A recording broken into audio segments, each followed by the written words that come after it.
Hey shooters, welcome back to the Shooters Resource Channel. Today we're going to be looking at the Smith and Wesson M&P 2.0 chambered in 10mm. But before we get started, go ahead and take a second, hit that like and subscribe button, support the channel.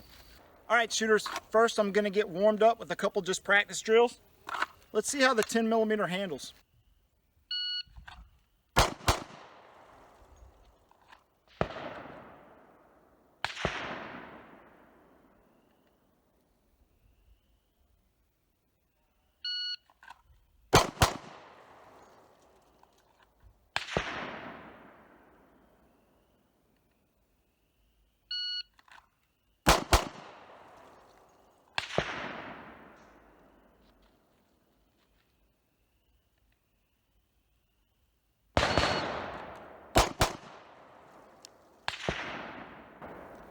Alright shooters, looks like my strings are coming in right at about 1.5 seconds. Draws are a little slow, but my split is at 0.24. So not angry about that. Accuracy was alright. Kind of just learning where to hold it. Looks like got a few outside of the zero zone. So yeah, accuracy's kind of center mass, but I'm not really worried about accuracy too much right now.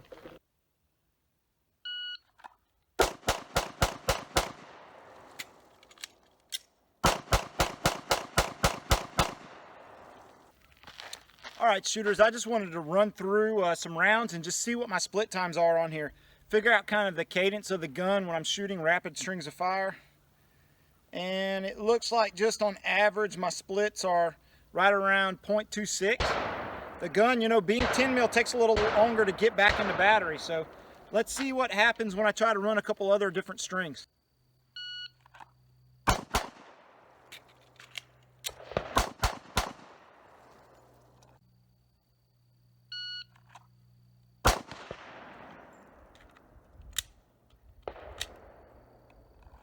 Alright, not too bad.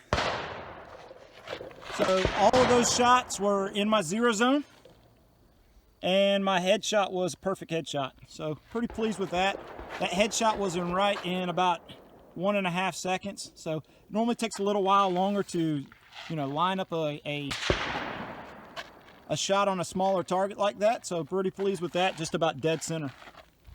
Alright shooters, next up we're going to be doing some accuracy shots. Let's see how tight we can group it at about 10 yards.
A lot of that's me. I'm just not shooting great today, but you know, you got probably about a 3-inch group.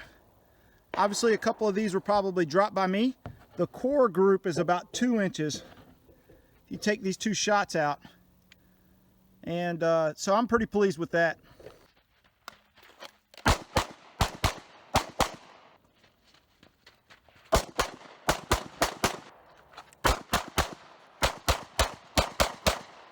Alright, next up shooters, I want to run some 40 Smith and Wesson through this gun and we'll see how it performs.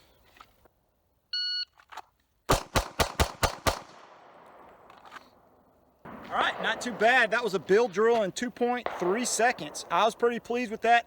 This thing is like shooting, I mean, it's super sweet and super soft with the 40 Smith and Wesson. Let's try to run a few more rounds.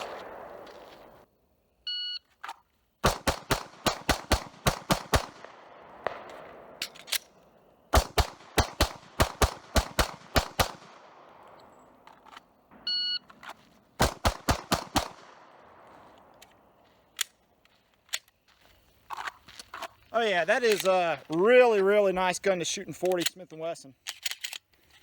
Cycled, no problem. 2 mags, pretty quick. That last one was actually, that was 5 shots in 2.1 seconds. So not too bad. All right, shooters, let's look at some of the features with the Smith and Wesson M&P 10mm. This is their 2.0 series. It's a really great gun all the way around. I've been very impressed with it. It performs very well out on the range. I do like that I'm reliably able to shoot 40 Smith and Wesson through this gun. However, Smith and Wesson doesn't recommend it. But I've put some 40 rounds through it at a fairly rapid pace, had no problems. And the gun is extremely light recoiling in 40 Smith and Wesson. So I've got a lot of old 40 S&W, and I don't have a 40 S&W. So this will give me the opportunity to run that. All right, this gun, just looking at it overall, you know, for 10mm, it's relatively light recoiling. I got a lot of comments about, oh, you know, 10mm is not light recoiling. You're crazy. You know, it's not super easy to shoot. Well, I'm going to tell you, it doesn't shoot nearly as flat as 9mm, but it's not crazy. I mean, it's equivalent to my 45s. It's got a lot more energy than most of the other calibers that I normally shoot, but the recoil is not very bad at all, y'all. Especially now when I shoot 40 Smith and Wesson through this gun, the recoil feels like about the same as any of my 9mm. This is a 27, 28 ounce gun for the 4-inch optics ready version. I like that it comes with suppressor height sights so that it's ready for optics, so that you can see over most optics. And I think with like the Leupold Delta Point Pro is probably one of the ones that you can't, just because it's such a high optic when it's on there. But yeah, I mean, in terms of the gun itself, you know, it's got the traditional M&P look, a very aggressive grip, couple different grip panels. I like the smaller grip panel on here, but it just feels really good. It doesn't feel oversized. For me, the 10mm Glocks and 45s are just a little too blocky. This gun doesn't feel that way. When I'm holding it, it's very similar to the Glock 9mm size, or really, you know, it's just a really ergonomic gun. It's about exactly the same size as my H&K VP9. So I'm going to put that up there. Last time I compared it to the Glock 19, the difference is the grip is a little longer, because this is a 4-inch gun, but it's got a 15 round 40 cal mag, which would be the equivalent of like a 17 round 9mm mag, which is what the VP9 has. 4-inch barrel, 17 round 9mm mag. At least this one chambered 9mm does. So it's about exactly the same size. A little bit heavier, but in terms of, you know, the overall length of pull is probably just a hair longer, but it's not bad at all. The trigger on this gun is phenomenal. I've got another review on this gun if you haven't checked it out already. You can check it out. It's kind of my initial impressions. But now that I've gotten some more rounds down range with this gun, I wanted to put out another video. Reset on the gun is a little bit long, but it's not crazy. I actually found it pretty easy to shoot, and I didn't have any real trigger hang-ups. Typically, if the trigger reset is too long for me, I end up with trigger hang-ups, because I shoot a lot of guns in this day and age that have short resets. A lot of your factory guns have pretty short resets. So while I would have liked for it to be a little shorter, it's pretty good that it's not, and maybe it's even a good idea that it's not, because of the added recoil of 10mm. That way you're not, you know, popping off multiple shots by mistake. So, but yeah, I just found that shooting this gun fast was pretty easy. My splits were coming in like 0.24, 0.25, which is not bad for such a heavy firing cartridge. Whereas with 9mm, my splits will come in under 0.2 of a second if I'm trying to shoot really fast. Let's take a second and look at some of the differences between the 9mm round and the 10mm round. Now, when it comes to 10mm, a lot of folks will probably want to talk about, you know, what is the need for 10mm? I've seen a lot of comments in my first video on, you know, you shouldn't carry a 10mm because of over penetration, or, you know, just this and that. It's my thought process is it depends on what you intend the pistol to be used for. I personally spend a lot of times outdoors and a lot of times off the beaten path in areas where there's wild boar, wild dogs, wild people. So, you know, for those situations, 10 millimeter does a lot of things for me that 9 millimeter doesn't do as well.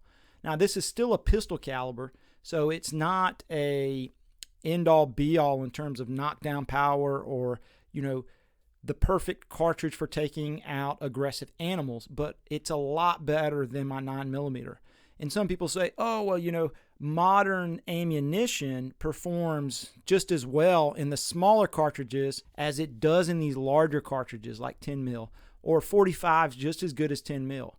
Well, there are a lot of popular loads where they are pushing the envelope, but the same can be said for 10 mil. There are a lot of 10 mil loads where modern improvements have improved the 10 mil cartridge. So you can go as heavy as you want. You can also dial it back and have an easier to shoot cartridge. So you get a little more flexibility here. Whereas with my 9 millimeters, I'm having to run plus P plus ammo to get, you know, those higher energy levels, and that could be a real strain on the gun that's not really made to run that long term. I do like that this 10 millimeter is very modern. It does have a setup Picatinny rail where you can put your modern flashlights, and I do like that it's got the ambidextrous slide release. It's got the easy takedown that Smith and Wesson offers, and I think they just did an amazing job. The magazine release is right there where you can get to it. You know, you don't really have to break grip. It's perfect. So at the end of the day, I really recommend this as a 10 millimeter option. This is my first 10 millimeter that I've purchased, and I'm very pleased with it. It checks a lot of the boxes that a lot of other 10 millimeters don't. It's got a 15 round capacity, which is really appreciated in a small ergonomic platform. I do wish that with the 4-inch barrel version that maybe they came out with a compact size grip instead of just the full size grip. That would have been awesome. Maybe a 13 round magazine, that would have been welcomed as well. But I'm perfectly fine with the 15 round. I do like that it comes optics ready, and I really think that they did a phenomenal job on the trigger. All right, shooters, I hope you enjoyed this video. I hope you learned a little more about the Smith and Wesson M&P 2.0. If you're in the market for a 10 millimeter pistol, I recommend taking a look at this gun. It really is a great performing gun. I've had no failures out of it. If you like this video, go ahead and take a second, hit that like and subscribe button, support the channel. And as always, thank you all and God bless.